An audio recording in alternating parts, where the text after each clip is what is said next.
Hello everyone, कैसे हैं आप लोग। उम्मीद करते हैं कि आप लोग बहुत अच्छे होंगे और आप लोगों की तैयारी भी बहुत अच्छे से चल रही है।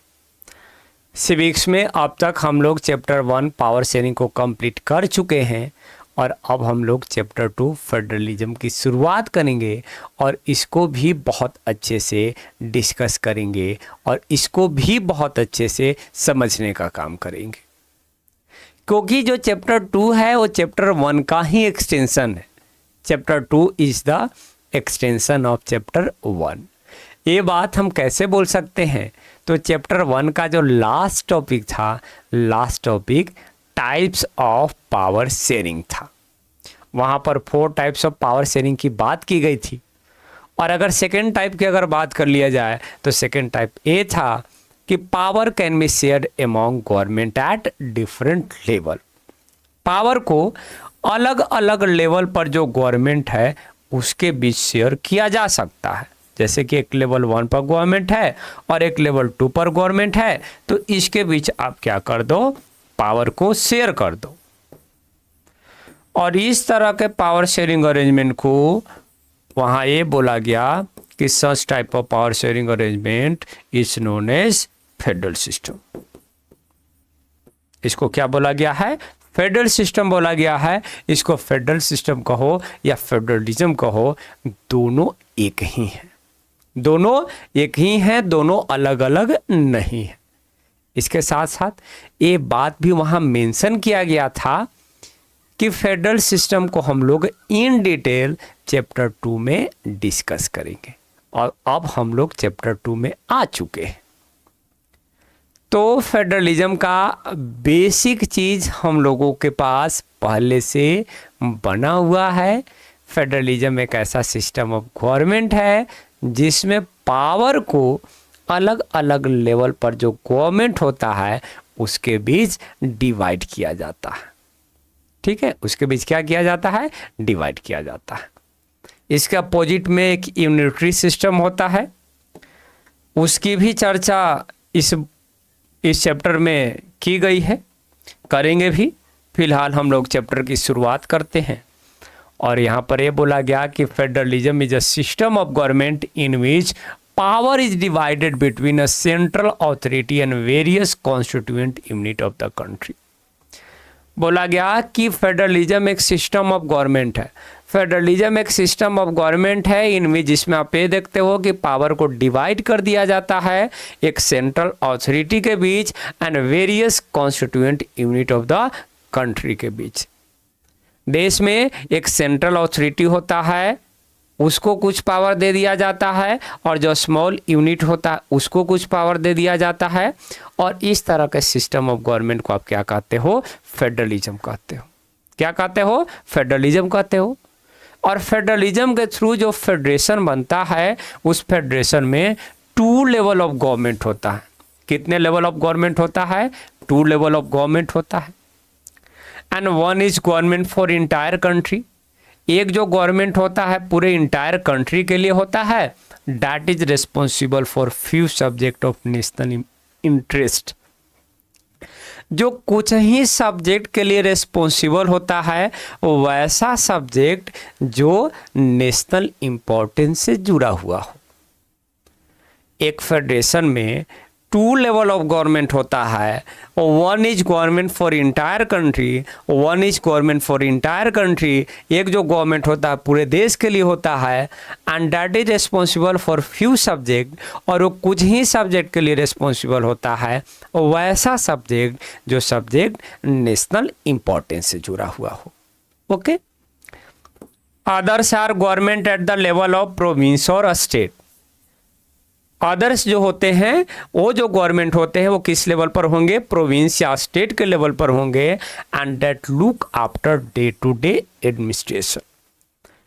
पर डे जो प्रशासनिक व्यवस्था होता है, प्रशासनिक व्यवस्था को वो देखभाल करते हैं, सुपरविजन करते हैं, निगरानी करते हैं। तो जो सेकेंड लेवल ऑफ गवर्नमेंट होता है वो प्रोविंस या स्टेट लेवल पर होता है जो डे टू डे एडमिनिस्ट्रेशन की देखभाल करते हैं। ओके, यहाँ तक चीज़ें क्लियर है। फेडरल गवर्नमेंट क्लियर है। तो यहाँ पर ये बोला गया कि जो फेडरल गवर्नमेंट है that is opposite of unitary government. Federal government जो है यूनिटरी गवर्नमेंट के बिल्कुल क्या होता है, अपोजिट होता है। कैसे कैसे आप कह सकते हो कि फेडरल गवर्नमेंट यूनिटरी गवर्नमेंट का अपोजिट होता है? तो यहाँ पर ये बोला गया कि under unitary system, unitary system में आप क्या देखते हो कि either there is only one level of government और sub unit are subordinate to the central government.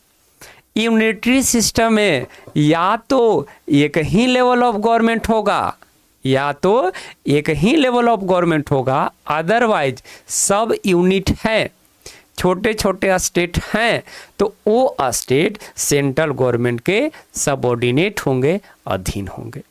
ठीक है, तो अपोजिट है कि नहीं है?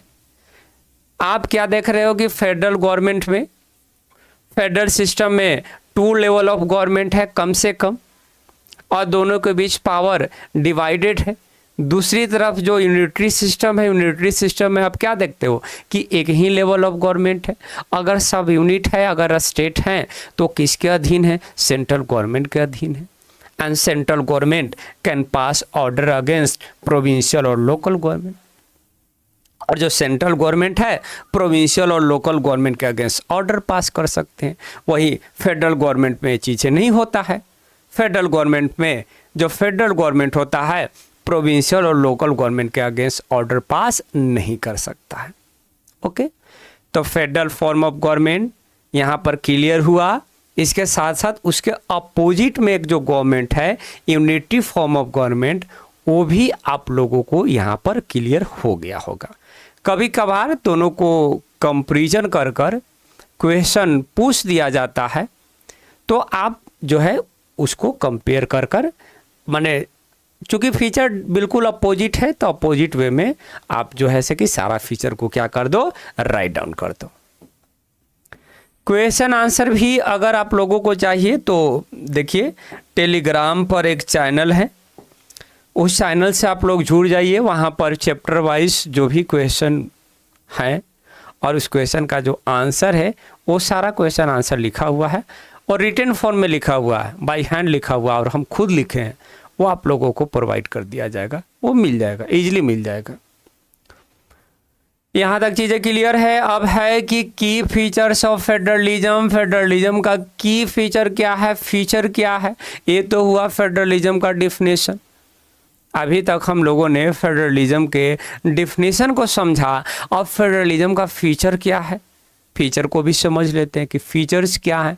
तो फीचर क्या बोला गया कि there are 2 or more level of government, there are 2 or more level of government. कम से कम फेडरल सिस्टम में 2 लेवल ऑफ गवर्नमेंट होना चाहिए, कम से कम 2 तो होना ही चाहिए।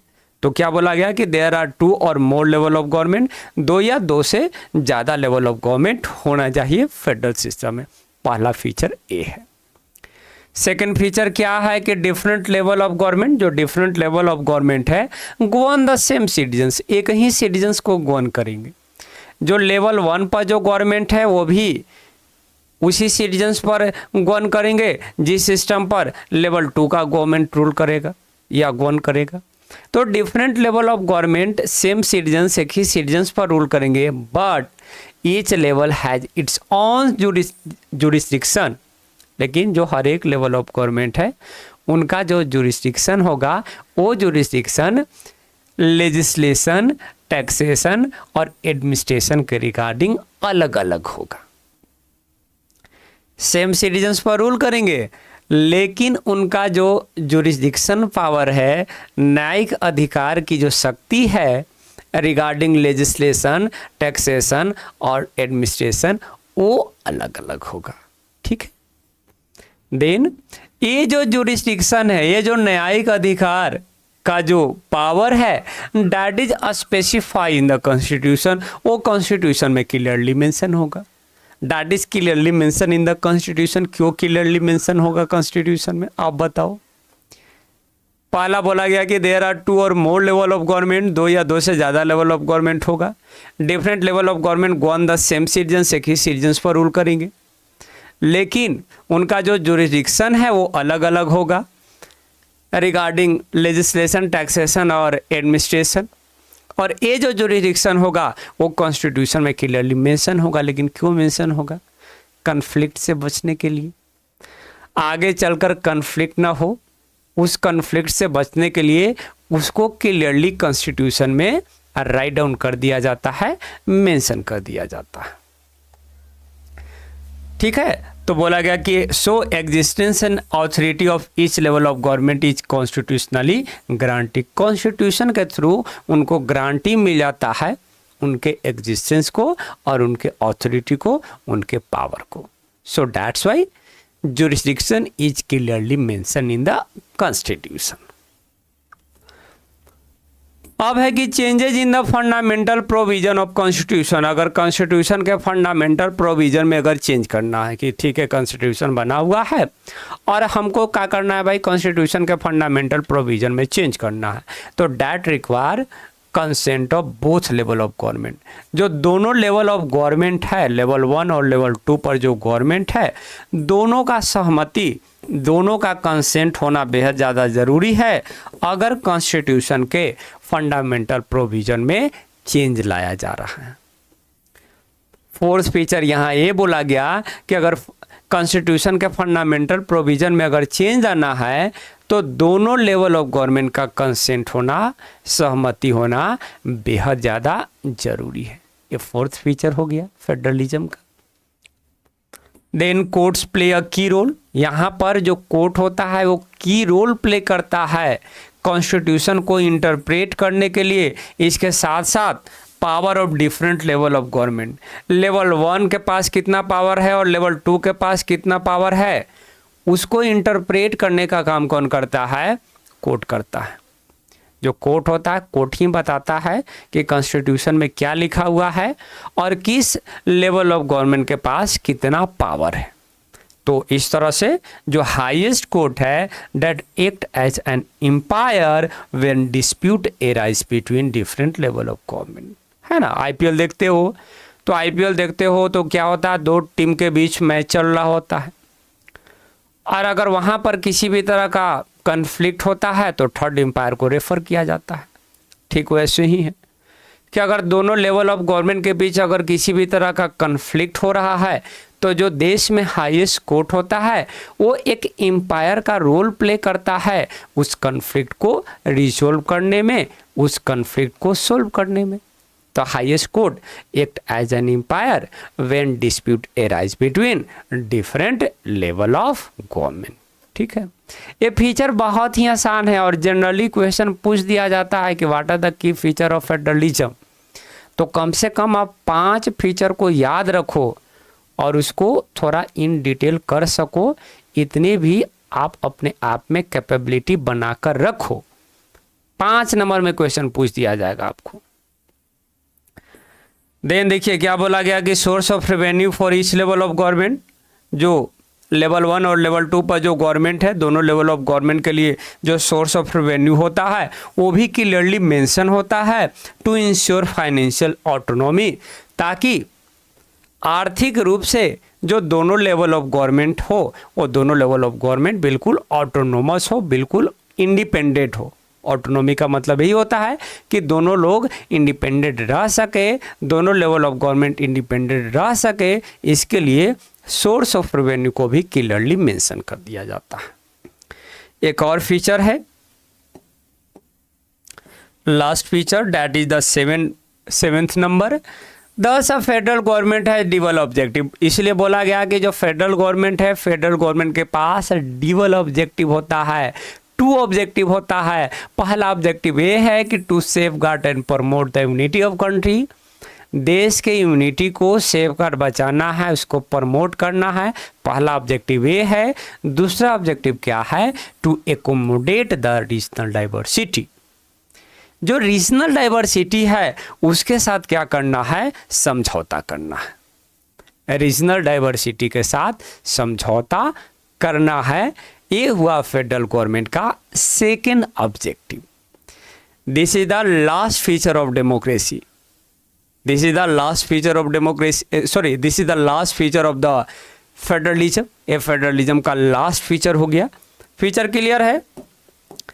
फीचर आप सभी लोगों को क्लियर है? पहला ये है कि 2 or more level of government होना चाहिए। डिफरेंट लेवल ऑफ गवर्नमेंट एक ही सिटीजन्स पर रूल करेंगे लेकिन पावर अलग अलग होगा। और ये जो जुरिस्डिक्शन है वो क्लियरली कॉन्स्टिट्यूशन में मेंशन होगा। अगर कॉन्स्टिट्यूशन के फंडामेंटल प्रोविजन में चेंज करना है तो दोनों लेवल ऑफ गवर्नमेंट का कंसेंट होना बेहद ज़्यादा ज़रूरी है। इसके साथ साथ कोर्ट्स एक इम्पॉर्टेंट रोल प्ले करता है कॉन्स्टिट्यूशन को इंटरप्रेट करने में। इसके साथ साथ डिफरेंट लेवल ऑफ गवर्नमेंट के पास कितना पावर है वो भी जो है से कि कोर्ट ही बताने का काम करता है। सोर्स ऑफ रेवेन्यू भी क्लियरली मेंशन होता है।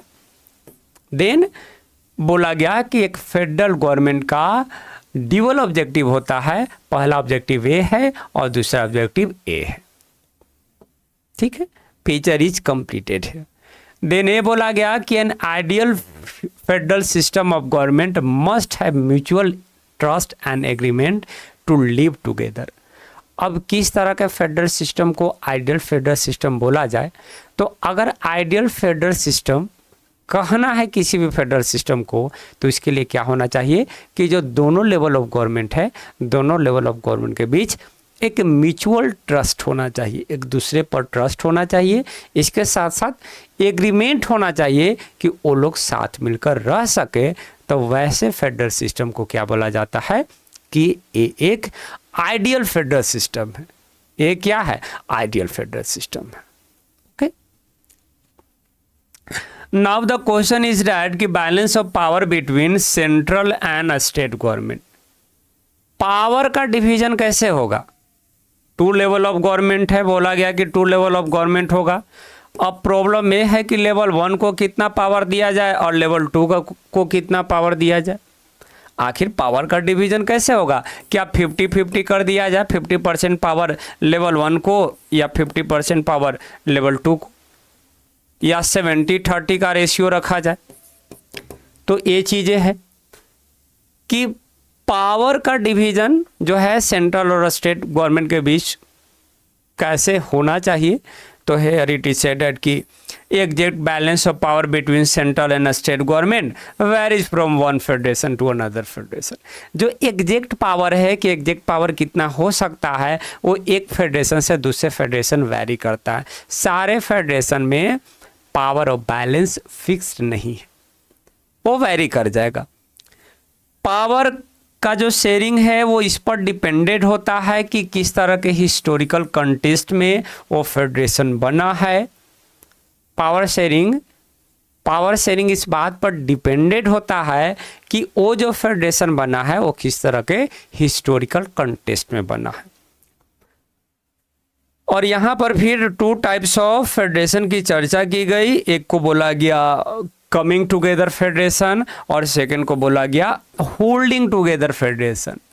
2 टाइप्स ऑफ फेडरेशन, कितना पावर होना चाहिए सेंट्रल गवर्नमेंट के पास और स्टेट गवर्नमेंट के पास, उसके बेसिस पर 2 टाइप्स ऑफ फेडरेशन की चर्चा की गई है। एक है कमिंग टुगेदर फेडरेशन और दूसरा क्या है होल्डिंग टुगेदर फेडरेशन। और कमिंग टुगेदर फेडरेशन के बारे में देखिए, नाम से ही पता चल रहा कमिंग टुगेदर फेडरेशन। तो when independent states come together on their own to form a bigger unit that will be known as coming together federation। जब independent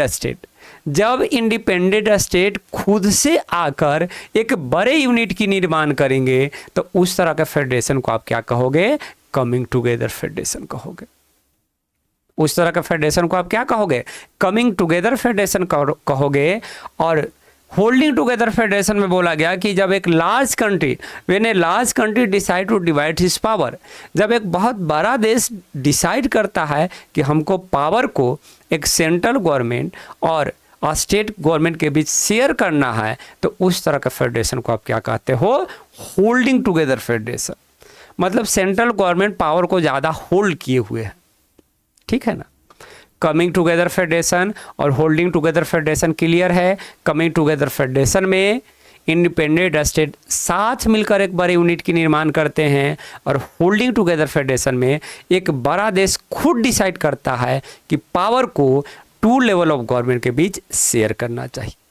then coming together federation में जो कॉन्स्टिट्यूएंट स्टेट्स होते हैं, सारे constituent state के पास equal power होता है और ये जो पावर होता है फेडरल गवर्नमेंट से ज़्यादा होता है।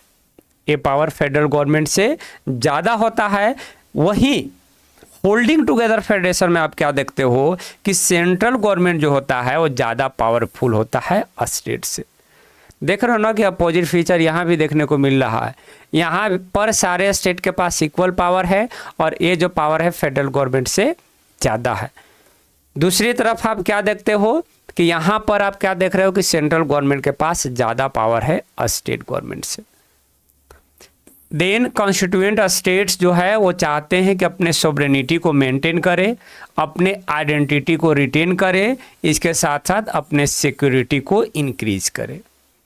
और अगर best example coming together federation की अगर बात कर लिया जाए तो यूएसए हो गया, स्विट्जरलैंड हो गया एंड देन ऑस्ट्रेलिया हो गया। These are the best example of coming together federation. These are the best example of coming together federation. याद रखिएगा, अमूमन क्वेश्चन पूछ दिए जाते हैं। यहाँ पर बोला गया कि different constituent units of federation have unequal power. यहाँ पर इक्वल पावर था, यहाँ पर जो कॉन्स्टिट्यूएंट यूनिट है उसके पास पावर क्या है, अनइक्वल है।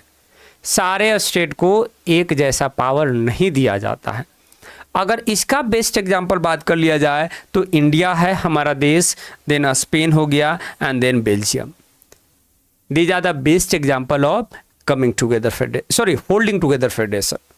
These are the best example of holding together federation. Which country are the best example of holding together federation? India, Spain and Belgium. Okay, यहाँ तक चीजें क्लियर है। First topic is completed here. जो first topic है chapter 2 federalism का, वो topic यहाँ पर कंप्लीट हो जाता है। सेकेंड टॉपिक आप लोगों का है what makes India a federal country. ये तो हो गया जनरल कि फेडरलिज्म का डिफिनेशन क्या है, फेडरलिज्म के फीचर्स क्या हैं। अब उसके बाद ये बोला गया कि भारत एक फेडरल कंट्री है, एग्जाम्पल दिया गया। तो आखिर भारत में ऐसा कौन सा फीचर है जो भारत को क्या बनाता है, फेडरल कंट्री बनाता है। उसको भी हम लोग कंप्लीट कर लेंगे कि आखिर ऐसे कौन से प्रोविजन है जो इंडिया को फेडरल कंट्री बनाता है। ओके, तो चलिए उसको भी देख लेते हैं।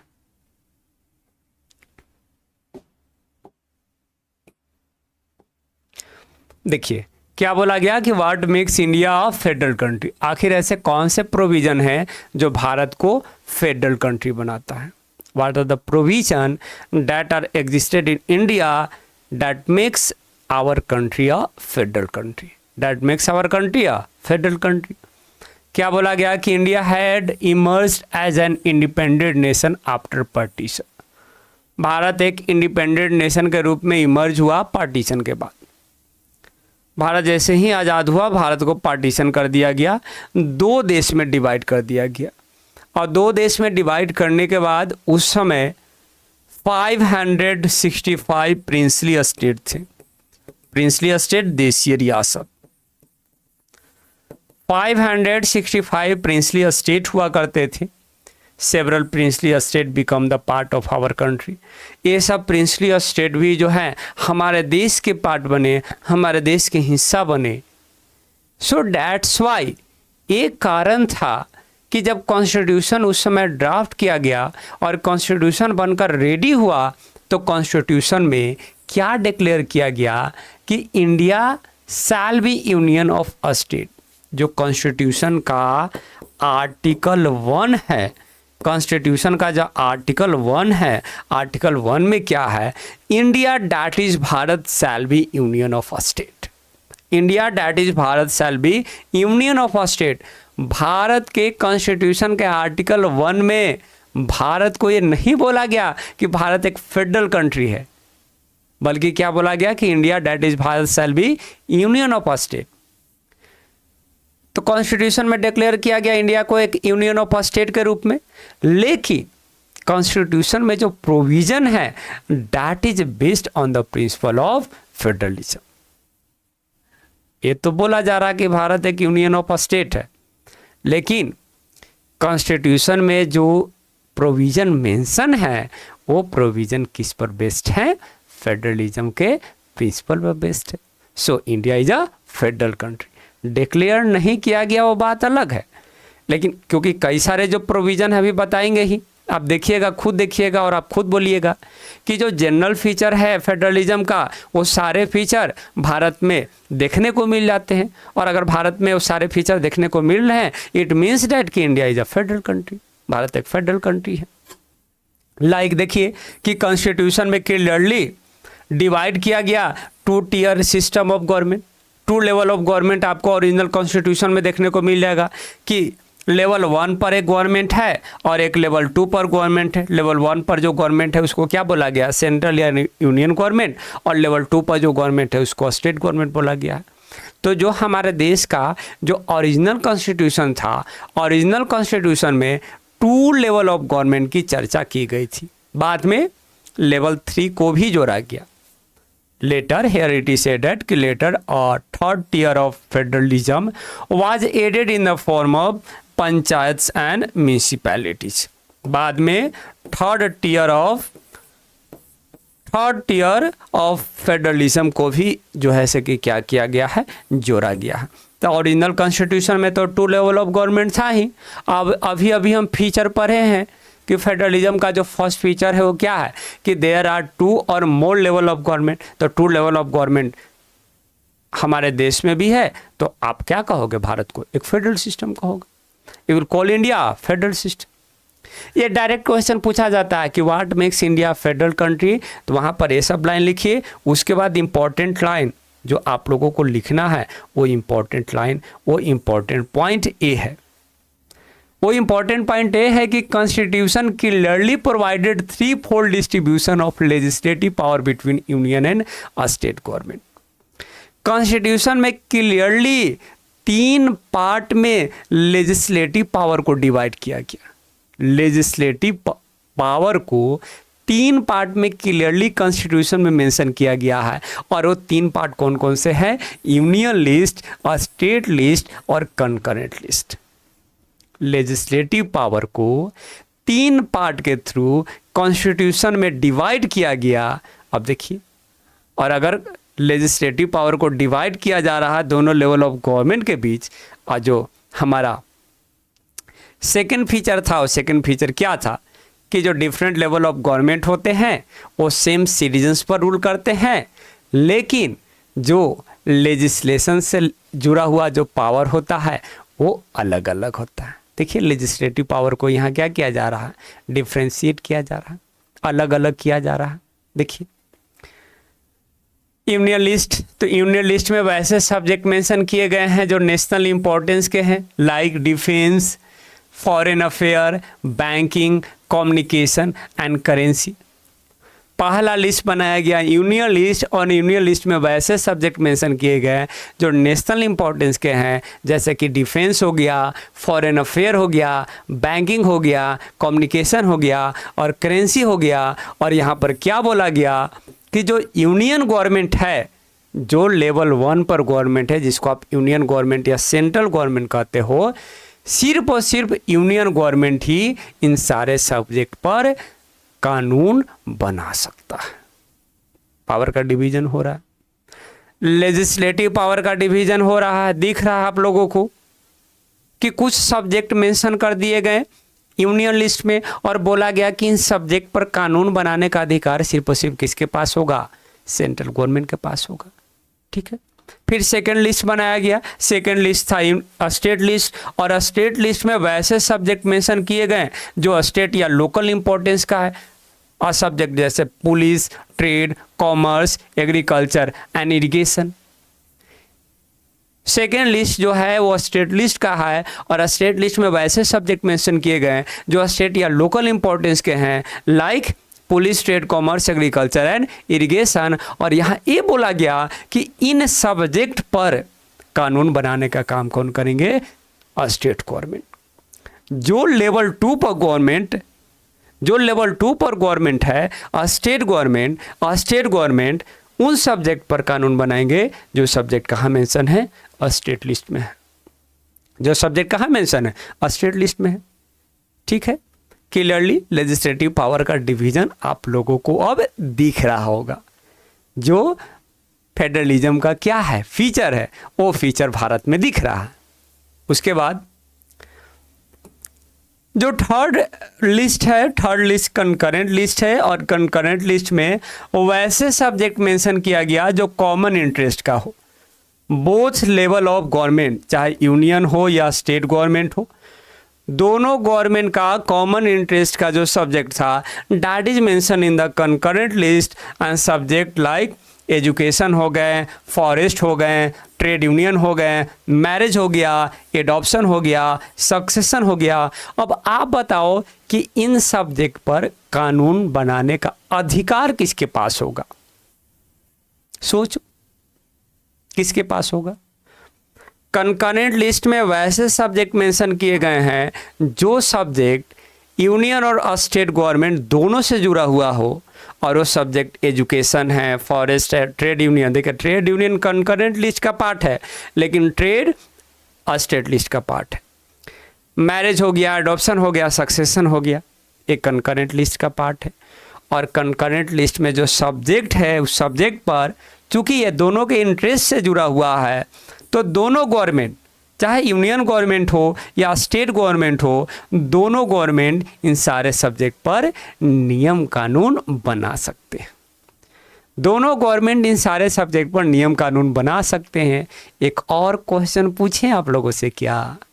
एक और क्वेश्चन ये पूछना है कि बाय द वे, अगर एक सब्जेक्ट एजुकेशन पर, जो कि कंकरेंट लिस्ट का पार्ट है, दोनों गवर्नमेंट अगर कानून बनाते हैं और अगर कानून कन्फ्लिक्टिंग हो गया, अगर कानून कन्फ्लिक्टिंग हो गया, तो वैसे सिचुएशन में क्या होगा?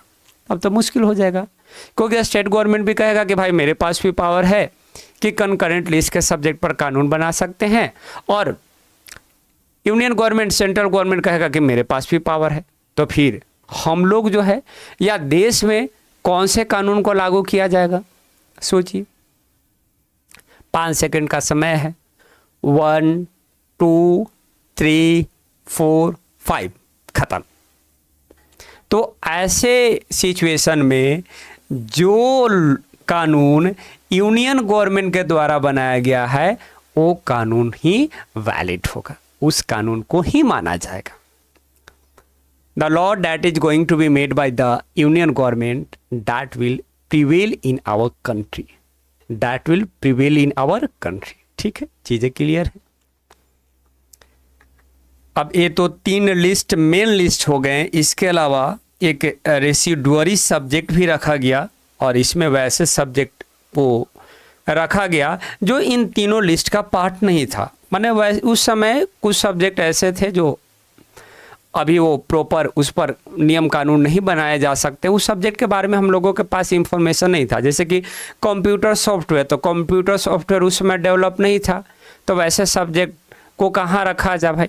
तो उसके लिए एक अलग से लिस्ट बनाया गया कि चलो भाई ये रेसिडुअरी लिस्ट होगा, कि जो इन तीनों लिस्ट का पार्ट नहीं होगा वो इसका पार्ट होगा, और इस पे भी कानून बनाने का जो अधिकार है, सोचो किसका होना चाहिए? रेसिडुअरी सब्जेक्ट में जो सब्जेक्ट है उस पे भी कानून बनाने का अधिकार यूनियन गवर्नमेंट के पास है। किसके पास है? यूनियन गवर्नमेंट के पास। तो यहाँ आप क्या देख रहे हो कि यूनियन गवर्नमेंट के पास पावर थोड़ा ज़्यादा है, लेजिस्लेटिव पावर का डिवीजन है, इसमें कोई डाउट नहीं है। कानून बनाने का जो पावर है उसको डिवाइड किया गया है यूनियन गवर्नमेंट और स्टेट गवर्नमेंट के बीच। लेकिन आप क्या देख रहे हो कि यूनियन गवर्नमेंट का पास पावर थोड़ा ज़्यादा है, क्योंकि यूनियन लिस्ट में जो सब्जेक्ट है उस पर तो कानून बना ही सकता है, इसके साथ साथ कंकरेंट लिस्ट पर भी बना सकता है। कन्फ्लिक्टिंग होगा तो उसी का कानून माना जाएगा। इसके साथ साथ रेसिडुअरी सब्जेक्ट में जो सब्जेक्ट मेंशन है उस पर भी बना सकते हैं। ये चीज़ें हो गई। चलो अब नेक्स्ट टॉपिक की ओर बढ़ते हैं। नेक्स्ट टॉपिक क्या है? In holding together federation all constituent unit do not have equal power. अभी बताए अभी अभी कमिंग टुगेदर फेडरेशन और होल्डिंग टुगेदर फेडरेशन की चर्चा की और वहाँ पर ये बताए थे कि होल्डिंग टुगेदर फेडरेशन में सारे स्टेट के पास इक्वल पावर नहीं होता है। और ये चीज़ हम लोग अपने भारत देश में भी देखते हैं। क्या देखते हैं कि कुछ स्टेट्स ऐसे हैं जिनको खास तरह के पावर दिया गया है। जम्मू एंड कश्मीर हो गया, महाराष्ट्र हो गया, गुजरात हो गया, नागालैंड हो गया। होल्डिंग टुगेदर फेडरेशन में ये चीज़ें होती है और भारत में भी होल्डिंग टुगेदर फेडरेशन है। होल्डिंग टुगेदर फेडरेशन में सारे स्टेट के पास इक्वल पावर नहीं होते हैं और हमारे देश में ऐसे कुछ स्टेट है जिसको विशेष राज्य का दर्जा दिया गया है। बिहार भी बहुत लंबे समय से विशेष राज्य की दर्जा की मांग कर रहा है लेकिन मिल नहीं रहा है, अलग बात है। तो कुछ राज्य हमारे देश में हैं जिनको विशेष राज्य का दर्जा दिया गया है। जब विशेष राज्य का दर्जा दिया जाता है तो थोड़ा पैसा सेंट्रल गवर्नमेंट से, थोड़ा रेवेन्यू ज़्यादा आता है, पैसा ज़्यादा आता है, तो उस राज्य में थोड़ा डेवलपमेंट ज़्यादा होता है। ठीक है, ये चीज़ है।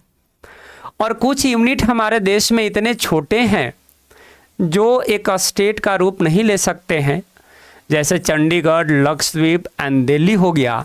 तो इसको क्या बनाया गया है, यूनियन टेरिटरीज बनाया गया है। कुछ रीजन हमारे देश में इतने छोटे हैं जिसको एक इंडिपेंडेंट स्टेट नहीं बनाया जा सकता है, तो उसको क्या बनाया गया है, यूटी बनाया गया है, यूनियन टेरिटरीज बनाया गया।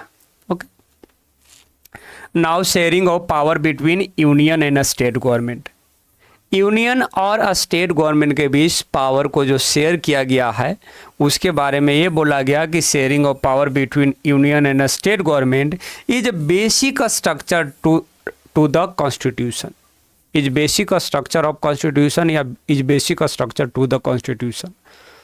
एक फीचर हमें बताएं कि अगर कॉन्स्टिट्यूशन के फंडामेंटल प्रोविजन में चेंज लाना है तो उसके लिए क्या करना होगा, दोनों लेवल ऑफ गवर्नमेंट का कंसेंट होना, सहमति होना बेहद ज़्यादा ज़रूरी है।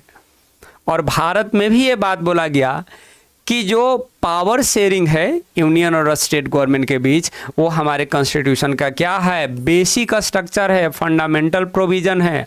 और अगर इस फंडामेंटल प्रोविज़न में अगर चेंज लाना है तो पार्लियामेंट अकेले इसमें बदलाव नहीं ला सकता है। पार्लियामेंट अकेले इस अरेंजमेंट में, पावर शेयरिंग में बदलाव नहीं ला सकता है।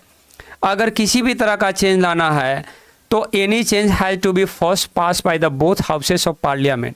अगर किसी भी तरह का चेंज लाना है तो सबसे पहले पार्लियामेंट के दो हाउसेस है, किसी भी तरह का अगर चेंज लाना है, लोकसभा और राज्यसभा।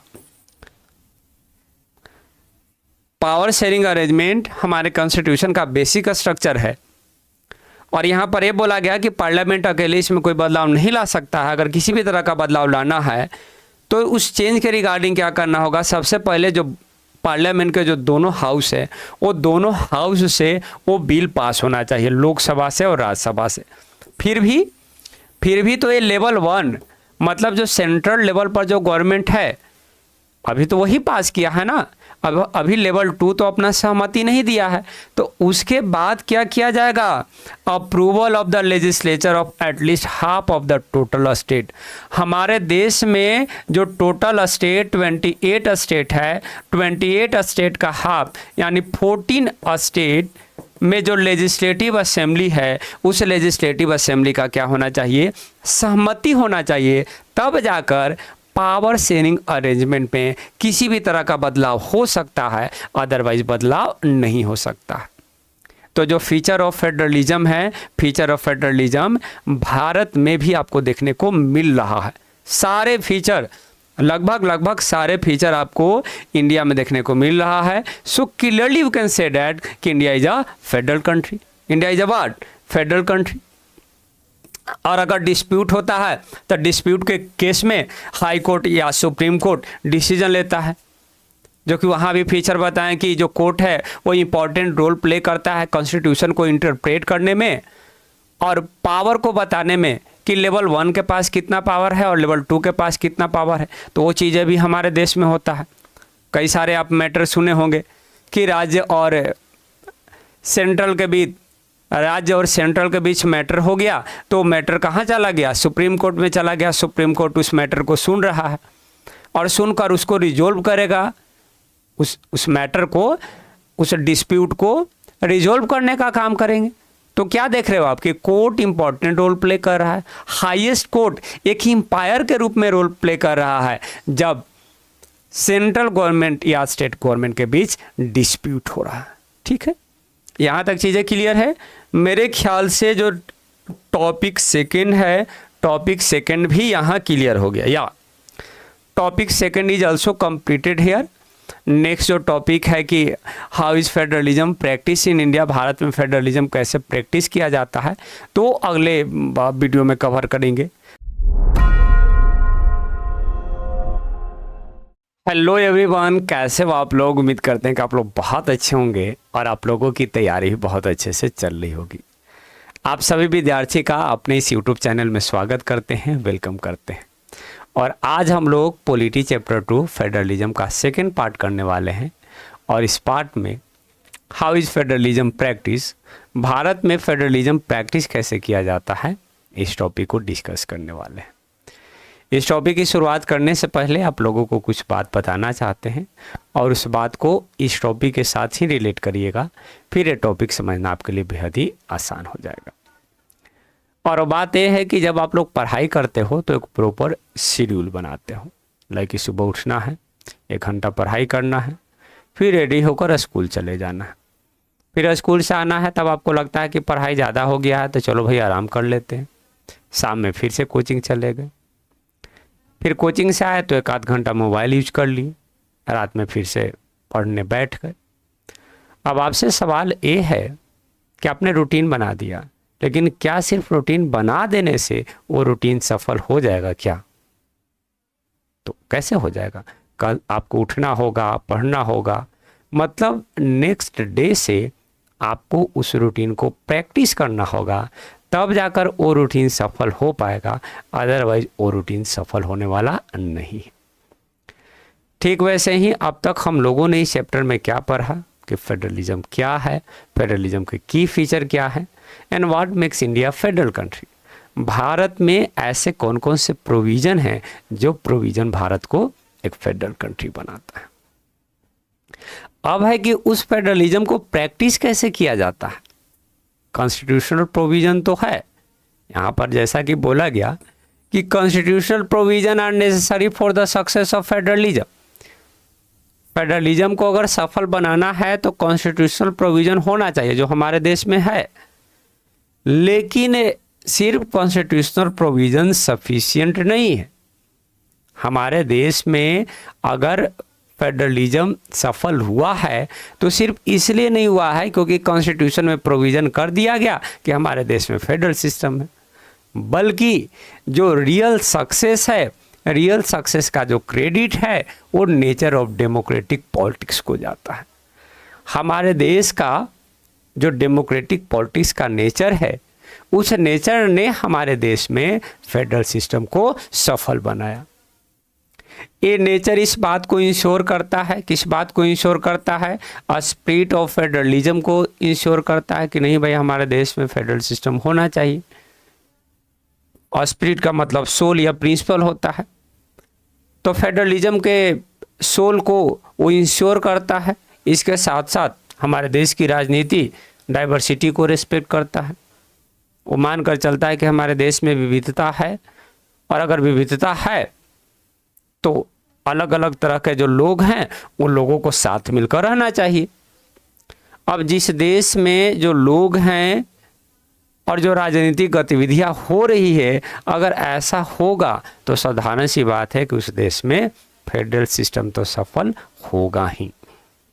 इसके साथ साथ कुछ स्टेप हैं, कुछ पॉलिसीज हैं जो इंडियन गवर्नमेंट के द्वारा एडॉप्ट किए गए ताकि फेडरल सिस्टम को और रेशनल बनाया जाए और इफिशिएंट बनाया जाए। और वो स्टेप क्या क्या हैं, तो 3 स्टेप की यहाँ पर चर्चा की गई है। पहला linguistic state, first one is the linguistic state, second one is the language policy, and third one is the centre state relation. these three states that are going to be adopted by the Indian government to make the federal system more efficient, more effective. Okay, यहाँ तक चीज़ें clear है। अब एक का कर इन तीनों policy को डिस्कस करना है। First number linguistic state. Linguistic state, linguistic state का मतलब होता है वैसे राज्य जो लैंग्वेज के बेसिस पर बनाए गए हैं। और आपके बुक में ये बात मेंशन किया गया कि creation of linguistic state was first and major test for democratic politics in our country. हमारे देश में जो लोकतांत्रिक राजनीति का जो फर्स्ट और जो मेजर टेस्ट है, वो फर्स्ट और मेजर टेस्ट क्या है? लिंग्विस्टिक स्टेट को क्रिएट करना, लिंग्विस्टिक स्टेट को बनाना। और यहाँ पर ये बात भी बोला गया है कि 1947 के इंडिया के पॉलिटिकल मैप को देखोगे और आज के इंडिया के पॉलिटिकल मैप को देखोगे तो आपको बहुत ज़्यादा चेंजेस देखने को मिलेगा।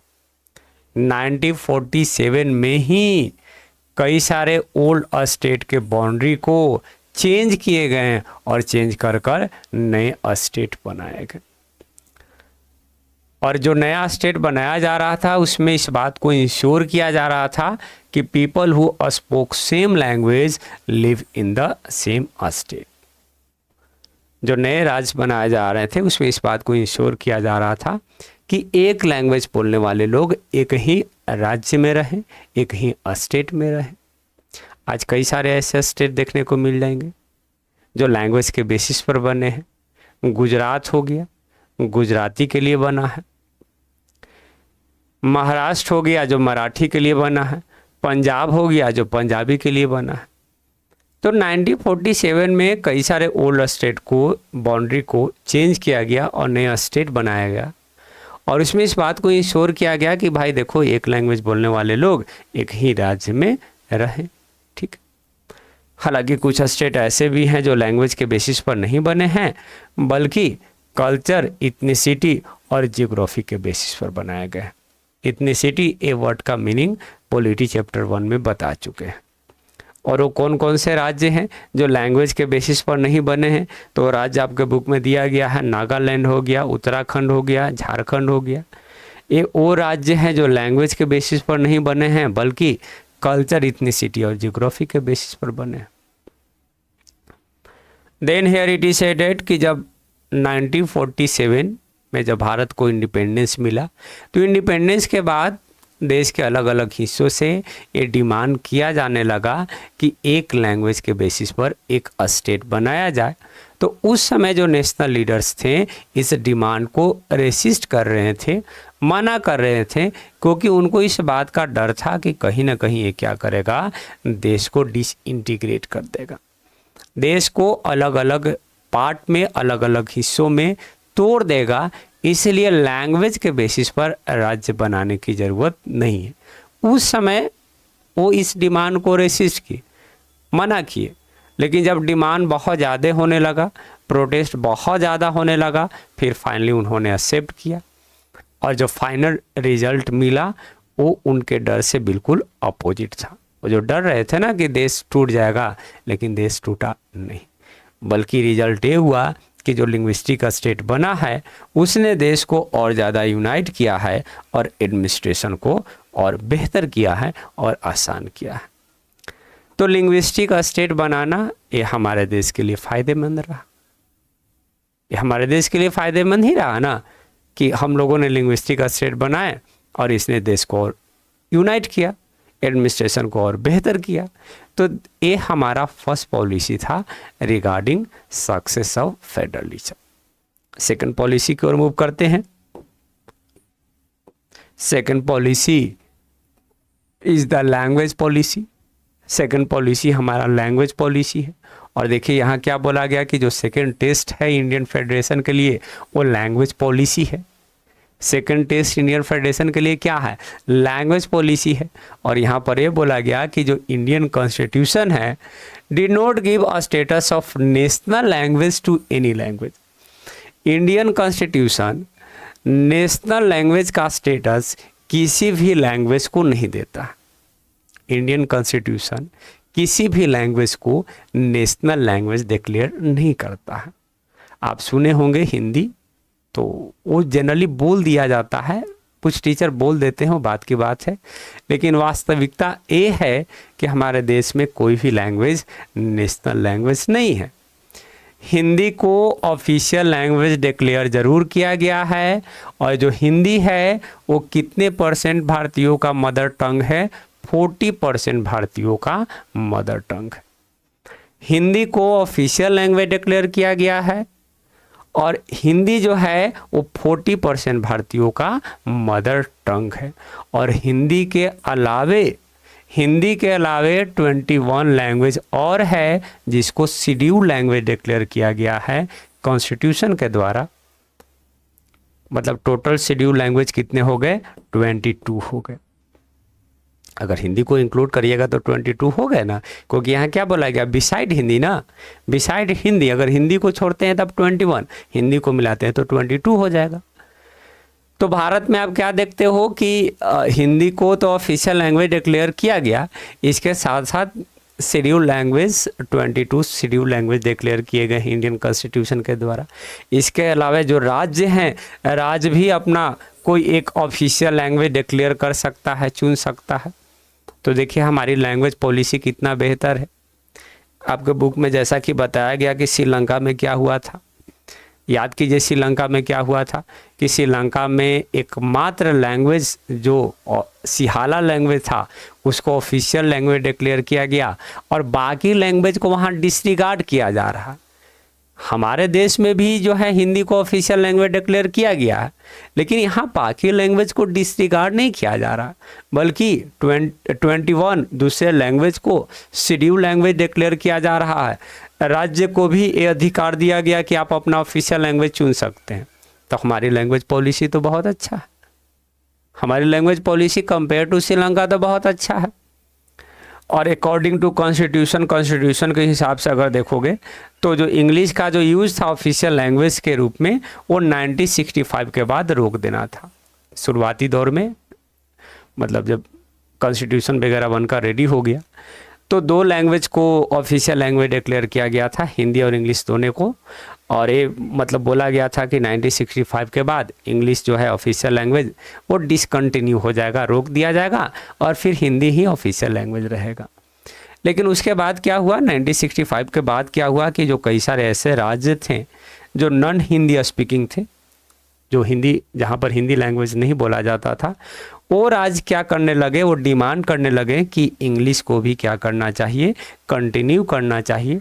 क्योंकि वो बोलने लगे कि देखिए आप हिंदी हमारे ऊपर थोप रहे हैं, तो कह रहे हैं कि इंग्लिश को भी कंटिन्यू करिए एज ऑफिशियल लैंग्वेज।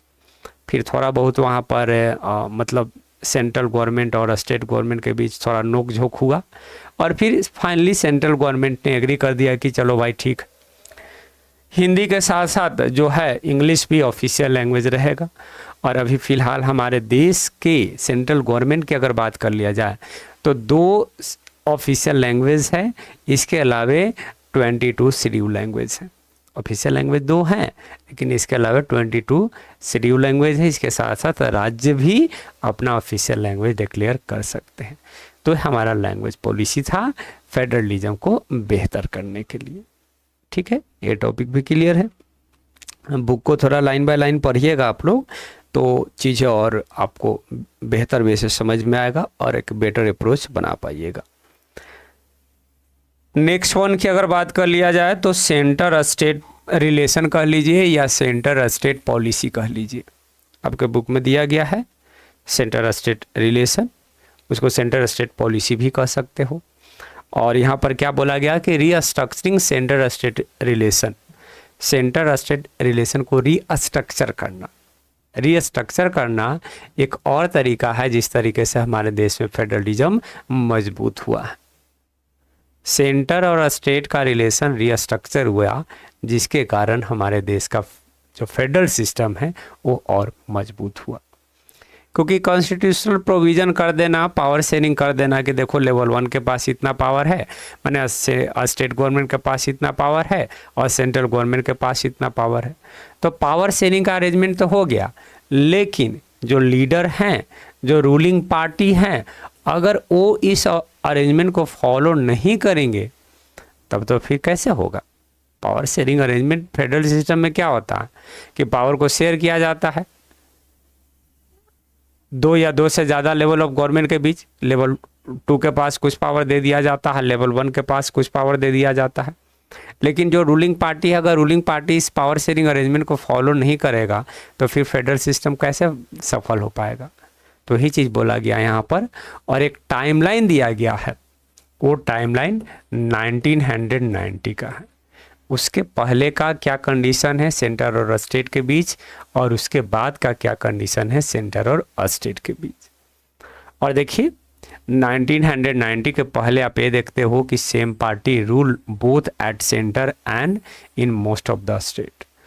एक ही पार्टी है जो लंबे समय तक, भारत को जब आज़ादी मिली तो आज़ादी के बाद लंबे समय तक जो है वो पार्टी सेंटर में भी रूल कर रहा है और कई सारे राज्यों में भी रूल कर रहा है। और वो पार्टी कौन सा है, इंडियन नेशनल कांग्रेस है, कांग्रेस पार्टी, जिसको आप जानते ही होंगे।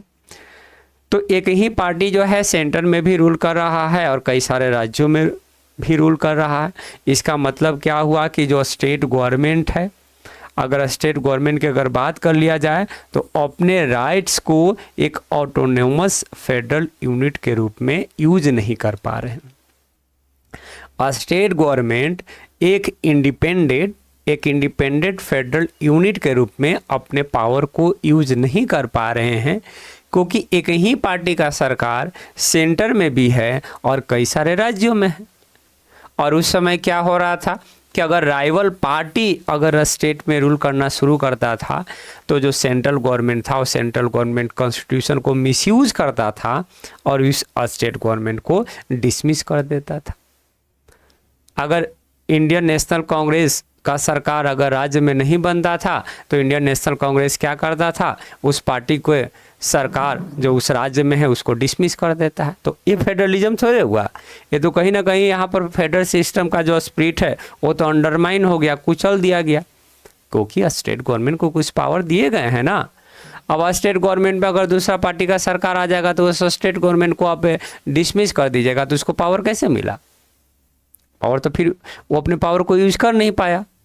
तो 1990 के पहले का सिचुएशन ये था। फिर 1990 के बाद का सिचुएशन क्या हुआ, तो हियर इट इज सेडेड कि ये वो पीरियड है जिस पीरियड में आप क्या देखते हो कि कई सारे रीजनल पॉलिटिकल पार्टी इमर्ज होने लगे, राइज होने लगे कई सारे राज्यों में। 1990 के बाद कई सारे रीजनल पॉलिटिकल पार्टी कई सारे राज्यों में इमर्ज हो रहे हैं, राइज हो रहे हैं। इसके साथ साथ इस समय में आप क्या देखते हो, this was beginning of era of coalition at the centre. Central level पर अगर देखा जाए तो एक पार्टी का सरकार नहीं बन रहा है बल्कि कई पार्टियों का सरकार बन रहा है, जिसको आप कोलिशन गवर्नमेंट कहते हो। क्यों बन रहा है, क्योंकि कोई सिंगल पार्टी को क्लियर मेजॉरिटी जो है लोकसभा में मिल ही नहीं रहा है। किसी भी एक सिंगल पार्टी को मेजॉरिटी सीट लोकसभा में नहीं मिल रहा है। सरकार बनाने के लिए कितनी सीटें चाहिए, 50% + 1 चाहिए। किसी भी पार्टी को 50% + 1 सीट आ ही नहीं रहा है। अब जब नहीं आ रहा है तो फिर जो मेजर नेशनल पार्टी है वो क्या कर रहे हैं, सेवरल रीजनल पार्टी के साथ एलायंस बना रहे हैं, गठबंधन बना रहे हैं। और अगर गठबंधन बनाएंगे तो उनको पावर तो देना पड़ेगा। यहाँ क्या देख रहे थे कि राइवल पार्टी की सरकार आ रही थी तो सेंट्रल गवर्नमेंट उस राइवल पार्टी के स्टेट गवर्नमेंट को डिसमिस कर दे रही थी। लेकिन चूंकि यहाँ पर सरकार जो है सेंट्रल लेवल पर किसी एक पार्टी का नहीं बन रहा है बल्कि कई पार्टियों के सहयोग से बन रहा है, वैसे में उस पार्टी का सहयोग लेकर अगर आप सरकार बना रहे हो और उस पार्टी का सरकार अगर किसी राज्य में है तब तो आप उसको डिसमिस नहीं कर सकते हो। अगर आप डिसमिस करोगे तो लोकसभा में वो अपने सपोर्ट को वापस ले लेंगे। तो अब यहाँ पर आपको क्या देखने को मिल रहा है, this led to a new culture of power sharing. यहाँ पर पावर शेयरिंग के नए कल्चर देखने को मिल रहा है। इसके साथ साथ respect for autonomy of the state government.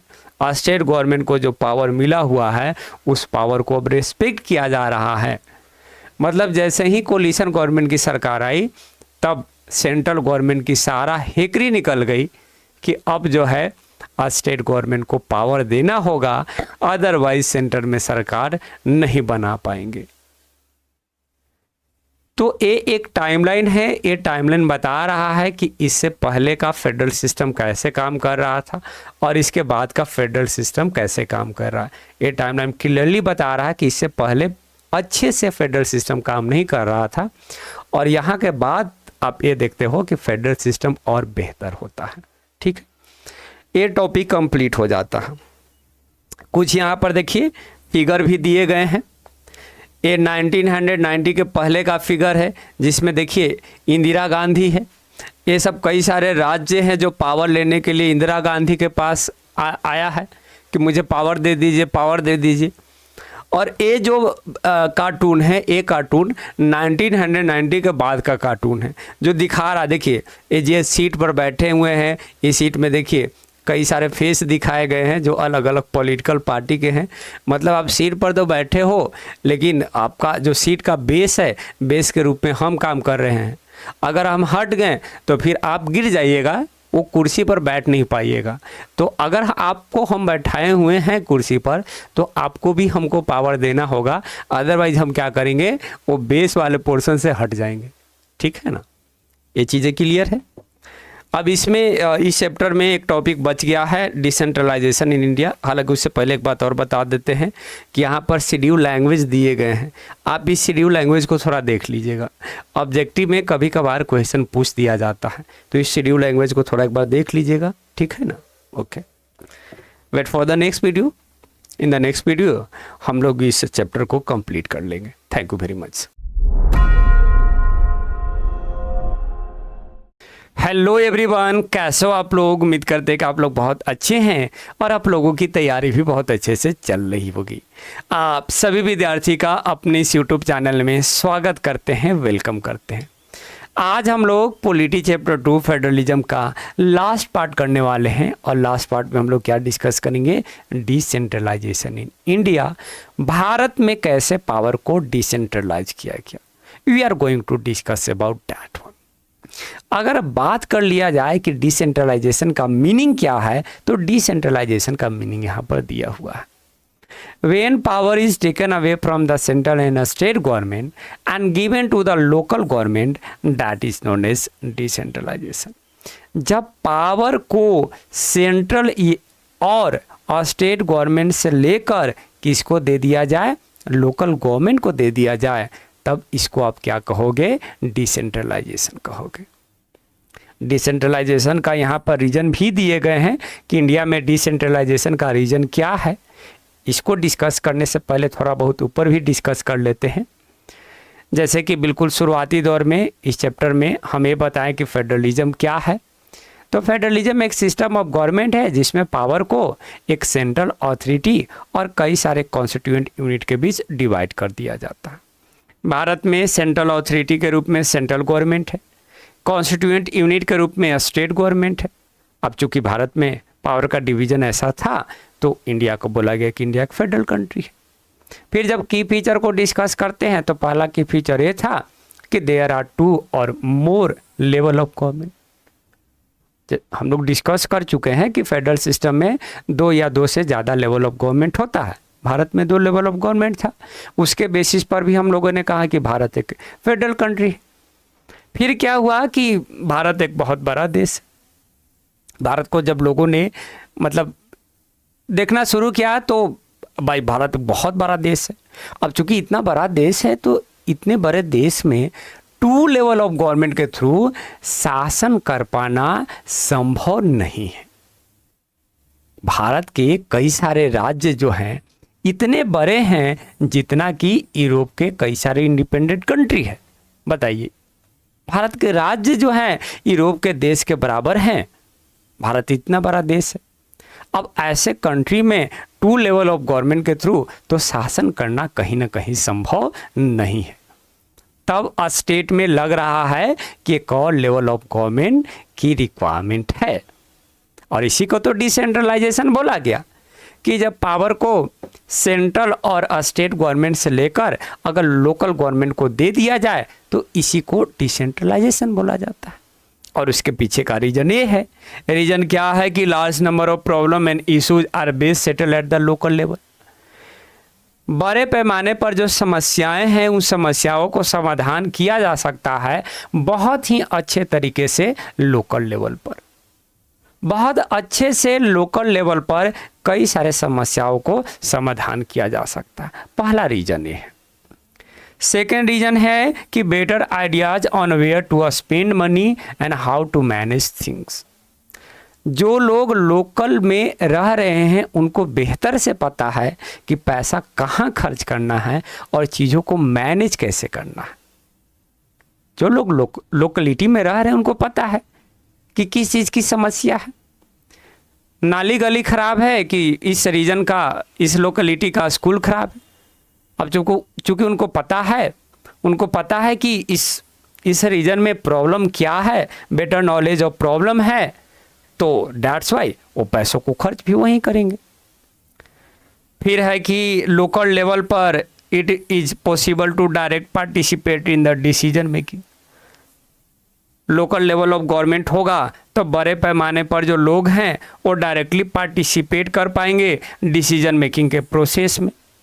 Centre और स्टेट गवर्नमेंट का इलेक्शन होता है तब बहुत बड़े पैमाने पर लोग पार्टिसिपेट नहीं कर पाते हैं, लेकिन अगर लोकल लेवल पर गवर्नमेंट होगा तो लोगों का पार्टिसिपेशन ज़्यादा होगा, लोग ज़्यादा चुन कर आएंगे और उस रीजन के लिए क्या करेंगे, डिसीजन लेंगे। हमारा डेमोक्रेसी और बेहतर होगा कि लोकल लेवल पर भी लोग पार्टिसिपेट कर रहे हैं, डिसीजन ले रहे हैं। तो these are the reasons responsible for decentralisation. ठीक है, अब ये रीजन है डिसेंट्रलाइजेशन का। तो 1992 में डिसेंट्रलाइजेशन को इफ़ेक्टिव बनाने के लिए 2 कॉन्स्टिट्यूशनल अमेंडमेंट एक्ट किया गया। एक 73rd कॉन्स्टिट्यूशनल अमेंडमेंट एक्ट है और फिर सेकंड क्या है, 74th कॉन्स्टिट्यूशनल अमेंडमेंट एक्ट है। 73rd कॉन्स्टिट्यूशनल अमेंडमेंट एक पंचायती राज व्यवस्था के लिए किया गया था और 74th constitutional amendment act urban local government के लिए किया गया था। ये कब किया गया है, 1992 में किया गया है।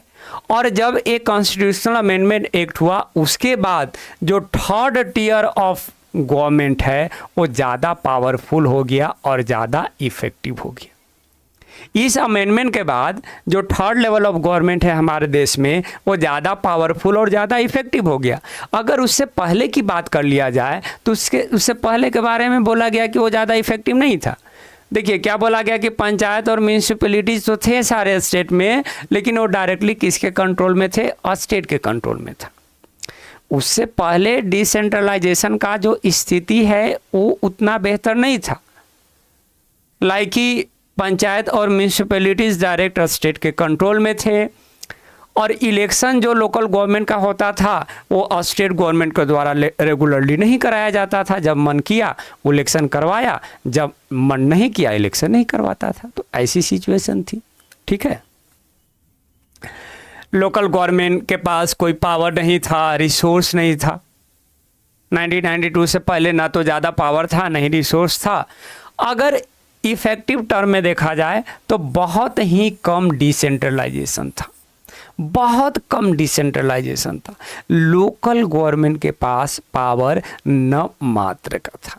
ठीक है, अब इसीलिए तो वो अमेंडमेंट किया गया। जब देखा गया कि स्थिति ऐसा है तब अमेंडमेंट किया गया और अमेंडमेंट करने के बाद देखिए सिचुएशन को बेहतर बनाया गया। लाइक देखिए क्या बोला गया कि अब कॉन्स्टिट्यूशनली मैंडेटरी कर दिया गया to hold regular election to the local government bodies. राज्य को बोल दिया गया कि हर एक 5 साल के बाद आपको चुनाव करवाना ही होगा। ये मैंडेटरी हो गया, एकदम नेसेसरी हो गया कि इलेक्शन करवाना है, मतलब हर एक 5 साल के बाद करवाना है। फिर सीटों को रिजर्व किया गया, सीटों को रिजर्व किया गया शेड्यूल कास्ट के लिए, शेड्यूल ट्राइब के लिए और ओबीसी के लिए। अगर देखा गया कि अगर एक पार्टिकुलर सीट है, उस पार्टिकुलर सीट में शेड्यूल कास्ट का पॉपुलेशन ज़्यादा है तो चलो भाई शेड्यूल कास्ट के लिए वो सीट रिजर्व कर दिया गया। Similar to that one, schedule tribe के लिए भी मतलब ये सिस्टम यूज किया गया और ओबीसी के लिए भी ये सिस्टम यूज किया गया। Then at least 1/3 of all position, local government bodies में जितने भी पोजीशन हैं, जितने भी पोस्ट हैं, उसका कम से कम 1/3 जो सीट है वो किसके लिए रिजर्व है? महिलाओं के लिए रिजर्व है। 1/3 33%, 1/3 कितना आ जाएगा? 33%। 33% जो सीट है वो किसके लिए रिजर्व है? महिलाओं के लिए रिजर्व है। और बिहार पहला राज्य है जिस राज्य ने लोकल सेल्फ गवर्नमेंट में 50% सीटों को रिजर्व कर दिया, किसके लिए? महिलाओं के लिए। महिला मोर्चा जिंदाबाद जिंदाबाद जिंदाबाद। ये बहुत अच्छी बात है क्योंकि बिहार में जो महिलाएं हैं वो बहुत मतलब अत्यंत पीछे थी, तो उनके उत्थान के लिए ये स्टेप लिया गया। मतलब जब नीतीश कुमार जब हमारे राज्य के मुख्यमंत्री बनते हैं, हम बिहार से ही बिलोंग करते हैं, तब उन्होंने सरकारी स्कूल के थ्रू कई सारे गांव के लड़कियों को साइकिल देना शुरू किया। अब जब लड़कियों को साइकिल मिला तब लड़कियां स्कूल आना शुरू की। पहले बहुत कम लड़कियां जो हैं वो स्कूल में जाकर पढ़ाई किया करती थी, तो लड़कियों को साइकिल दिया गया कि इसी बहाने आप आइए पढ़ने। समझ रहे हैं कितना मतलब कि कैसा प्रोपेगेंडा यूज किया गया, कितनी अच्छी पॉलिसी लाया गया ताकि लड़कियों को पढ़ाया जाए। आज के समय में अगर लड़कियां 10th पास आउट होती हैं फर्स्ट डिवीज़न से तो उनको 10,000 मिलता है। 12 पास आउट हो गई फर्स्ट डिवीज़न से तब उनको 25,000 मिलता है। अगर ग्रेजुएशन फर्स्ट डिवीज़न से पास हो गई तब उनको 50,000 रुपया मिलता है बिहार में। समझे? महिला मोर्चा जिंदाबाद। ये है नारा हमारे राज्य के मुख्यमंत्री नीतीश कुमार का। बहुत अच्छी योजना है, हम खराब नहीं बोले, बहुत अच्छी योजना है महिलाओं के उत्थान के लिए। उसके बाद देखिए क्या बोला गया कि एक इंडिपेंडेंट स्टेट इलेक्शन कमीशन बनाया गया। सेंट्रल इलेक्शन कमीशन था पहले से, लेकिन बोला गया कि नहीं, एक इंडिपेंडेंट स्टेट इलेक्शन कमीशन होगा जिसको सिर्फ और सिर्फ लोकल सेल्फ गवर्नमेंट का इलेक्शन को ही कंडक्ट करवाना है। उसको सेंट्रल लेवल का जो है इलेक्शन कंडक्ट नहीं करवाना है और स्टेट लेजिस्लेटिव असेंबली का इलेक्शन कंडक्ट नहीं करवाना है। उसको सिर्फ और सिर्फ जो लोकल गवर्नमेंट बॉडीज है, लोकल गवर्नमेंट बॉडीज के इलेक्शन को कंडक्ट कराना है। ये बहुत अच्छी बात है। उसके बाद स्टेट गवर्नमेंट को भी बोला गया कि भाई आप अपने पावर को और आप अपने रेवेन्यू को शेयर कीजिए। बहुत हो गया आपकी चालबाजी, अब आपको पावर और रेवेन्यू देना होगा। और आज के समय में एक मुखिया के पास पूरे 5 साल में 7 करोड़ की फंडिंग आती है।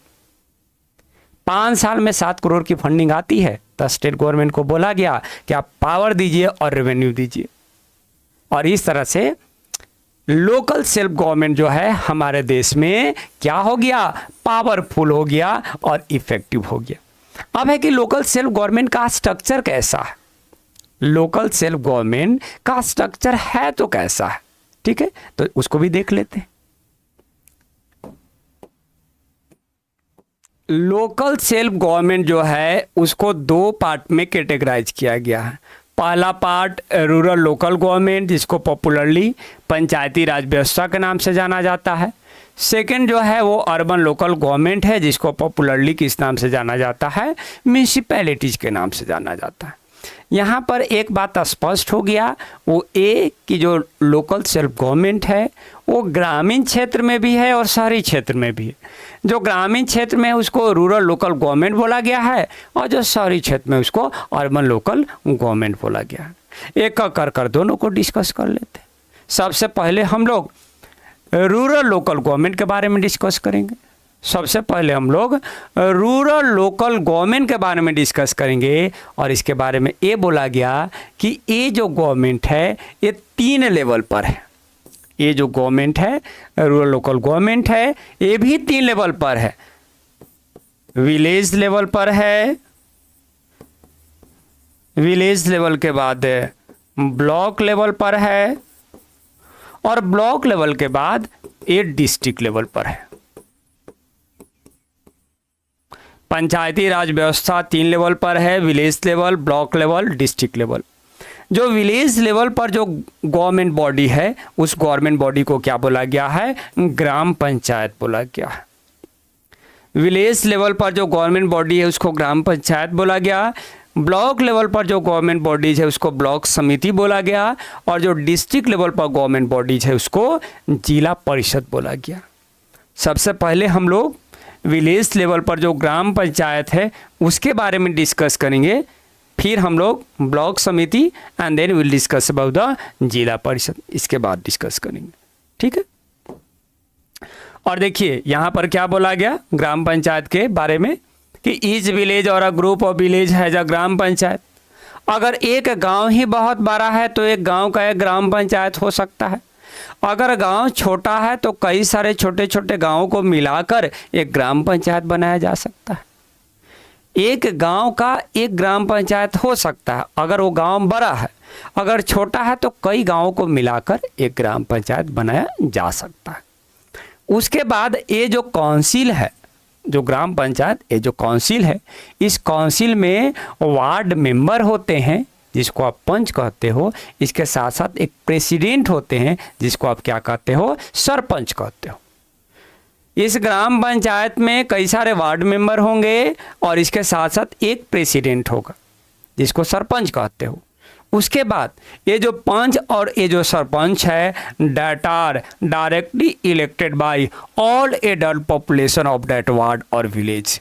उस वार्ड और उस विलेज के जो सारे एडल्ट पॉपुलेशन हैं वो सारे एडल्ट पॉपुलेशन डायरेक्टली इनको इलेक्ट करते हैं, पंच और सरपंच को। और ये जो ग्राम पंचायत है that is the decision making body for the entire village. पूरे गांव का डिसीजन लेने का काम ये ग्राम पंचायत ही करता है। पूरे पंचायत में क्या काम होना चाहिए, नहीं होना चाहिए, सारे डिसीजन किसके द्वारा लिया जाता है? ग्राम पंचायत के द्वारा लिया जाता है। इसके साथ साथ ये जो पंचायत है किसके सुपरविजन में काम करता है? ग्राम सभा के सुपरविजन में काम करता है। अब ग्राम सभा क्या है? ग्राम पंचायत के बारे में तो अभी डिस्कस किए कि ग्राम पंचायत एक काउंसिल है जिसमें पंच और सरपंच होते हैं। अब ग्राम सभा क्या है? तो उस ग्राम पंचायत में जो भी एडल्ट पॉपुलेशन है जिनके पास वोटिंग राइट है उनका जो सभा होता है उस सभा को क्या बोला जाता है? ग्राम सभा बोला जाता है। देखिए यहाँ पर सारे एडल्ट पॉपुलेशन उस वार्ड और उस विलेज के ग्राम सभा में, लेकिन ग्राम पंचायत में कौन है? पंच और सरपंच। ग्राम पंचायत में कौन है? पंच और सरपंच है। और ग्राम सभा में सारे एडल्ट पॉपुलेशन जिनके पास वोटिंग राइट है। ठीक है।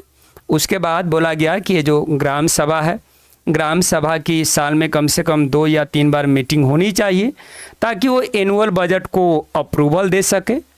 इसके साथ साथ ग्राम पंचायत के परफॉर्मेंस को एनालाइज कर सके कि भाई तूने कितना काम किया है। जो पिछले साल हम लोगों ने ऑब्जेक्टिव सेट किया था उस ऑब्जेक्टिव को हम लोगों ने पूरा किया या नहीं किया। उसके बाद अगले साल के लिए फिर से एक नए ऑब्जेक्टिव को सेट करना। ओके, ये हो गया आपका विलेज लेवल पर gram panchayat. Then block level. Block level पर जो गवर्नमेंट बॉडी है उसको क्या बोला गया है? पंचायत समिति बोला गया है, या ब्लॉक समिति कह लो, पंचायत समिति या ब्लॉक समिति कह लो, या मंडल कह लो। जब कई सारे पंचायत को, जब कई सारे ग्राम पंचायत को साथ में मिलाओगे, व्हाट आई एम सेइंग, जब कई सारे ग्राम पंचायत को साथ में मिलाओगे तब क्या बनेगा? ब्लॉक समिति बनेगा या पंचायत समिति बनेगा। इसका 3 नाम है, पंचायत समिति कह लो, ब्लॉक समिति कह लो, या मंडल कह लो। जब कई सारे ग्राम पंचायत को साथ में मिलाओगे तब क्या बनेगा? पंचायत समिति बनेगा या ब्लॉक समिति बनेगा। इसके जो मेंबर हैं, जो पंचायत समिति के जो मेंबर हैं वो किसके द्वारा इलेक्ट किए जाते हैं? By the member of gram panchayat. ग्राम पंचायत के जो मेंबर है वही मेंबर पंचायत समिति के मेंबर को चुनने का काम करते हैं। बस 2 लाइन ही है ब्लॉक लेवल पर जो पंचायत समिति है, पंचायत समिति के बारे में बस 2 लाइन है, इससे ज़्यादा नहीं। देन डिस्ट्रिक्ट लेवल पर हम लोग आते हैं तो डिस्ट्रिक्ट लेवल पर हम लोग क्या देखते हैं, जिला परिषद देखते हैं। जिला परिषद के बारे में भी 2 ही लाइन है। पहला लाइन क्या है कि जब जितने भी उस डिस्ट्रिक्ट में जितने भी पंचायत समिति या जो ब्लॉक समिति है सबको साथ मिला लो, तब क्या बन जाएगा, जिला परिषद बन जाएगा। उस जिला में जितना भी पंचायत समिति है सबको साथ मिलाओ तो जिला परिषद बन गया। और इसके भी जो मेंबर हैं वो ज़्यादातर इलेक्टेड है, इसके भी मेंबर ज़्यादातर इलेक्टेड है। इसके कौन कौन से मेंबर हैं, तो उस जिला में जो लोकसभा का मेंबर है वो मेंबर जिला परिषद के भी मेंबर होंगे। इसके साथ साथ उस जिला में जितने भी एमएलए हैं वो लेजिस्लेटिव असेंबली के तो मेंबर होंगे, इसके साथ साथ जिला परिषद के भी मेंबर होंगे। एंड देन बोला गया कि इस जिला परिषद का एक चेयरपर्सन होता है, जिसको आप क्या कहते हो, जिला परिषद chairperson. That is the political head of the zila परिषद। जिला परिषद का पॉलिटिकल हेड कौन होता है, एक चेयरपर्सन होता है। जिला परिषद में एक चेयरपर्सन होता है। बस 2 लाइन है डिस्ट्रिक्ट लेवल पर जो जिला परिषद है उसके बारे में। जिला परिषद भी यहाँ पर क्या हो गया, कंप्लीट हो गया। तो जो रूरल लोकल गवर्नमेंट है वो 3 लेवल पर है। पहला विलेज लेवल पर है जिसको ग्राम पंचायत बोल रहे हो, दूसरा ब्लॉक लेवल पर है जिसको आप पंचायत समिति बोल रहे हो, तीसरा डिस्ट्रिक्ट लेवल पर है जिसको आप क्या कह रहे हो, जिला परिषद बोल रहे हो। चीज़ें क्लियर है? तो हम लोग मूव करते हैं अर्बन लोकल गवर्नमेंट बॉडी के तरफ मूव करते हैं। ये बेहद ही आसान है। रूरल लोकल गवर्नमेंट बॉडीज के कंपेयर में अर्बन लोकल गवर्नमेंट बॉडीज बेहद ही आसान है। जो टाउन है, टाउन में जो गवर्नमेंट बॉडीज है उस गवर्नमेंट बॉडीज को क्या बोला गया, म्यूनिसिपैलिटीज बोला गया। और जो बड़े बड़े शहरों में जो गवर्नमेंट बॉडीज है उसको क्या बोला गया है, म्यूनिसिपल कॉर्पोरेशन बोला गया है। जो शहरी क्षेत्र में जो लोकल गवर्नमेंट बॉडीज है उसको भी 2 पार्ट में कैटेगराइज कर दिया गया। जो टाउन में है उसको म्यूनिसिपैलिटीज बोला गया, जो बड़े बड़े शहरों में उसको क्या बोला गया, म्यूनिसिपल कॉर्पोरेशन बोला गया। और म्यूनिसिपैलिटीज के हेड को क्या बोला गया है, म्यूनिसिपल चेयरपर्सन बोला गया है। और म्यूनिसिपल कॉर्पोरेशन के हेड को क्या बोला गया है, मेयर बोला गया है। इसके हेड को ये बोला गया और इसके हेड को ये बोला गया। दैट सीट क्लियर हो गया। उसके बाद बोला गया कि जो म्यूनिसिपैलिटीज है और जो म्यूनिसिपल कॉर्पोरेशन है that were going to be control by the elected bodies. Elected body के द्वारा कंट्रोल किए जाते हैं। इसके जितने भी मेंबर होते हैं सारे मेंबर लोगों के द्वारा ही इलेक्ट किए जाते हैं। That seat urban local government bodies यहाँ खत्म हो गया। बस याद रखना है कि टाउन में म्यूनिसिपैलिटीज होगा, बिग सिटी में म्यूनिसिपल कॉर्पोरेशन होगा। इसके हेड को क्या बोला जाता है और इसके हेड को क्या बोला जाता है। अब ओवरऑल जो लोकल सेल्फ गवर्नमेंट जो एस्टेब्लिश किया गया भारत में, उसका अचीवमेंट क्या हुआ, आखिर हम लोगों को उपलब्धि क्या हासिल हुई, हम लोगों ने कितनी उपलब्धि हासिल किया by establishing local self government in India.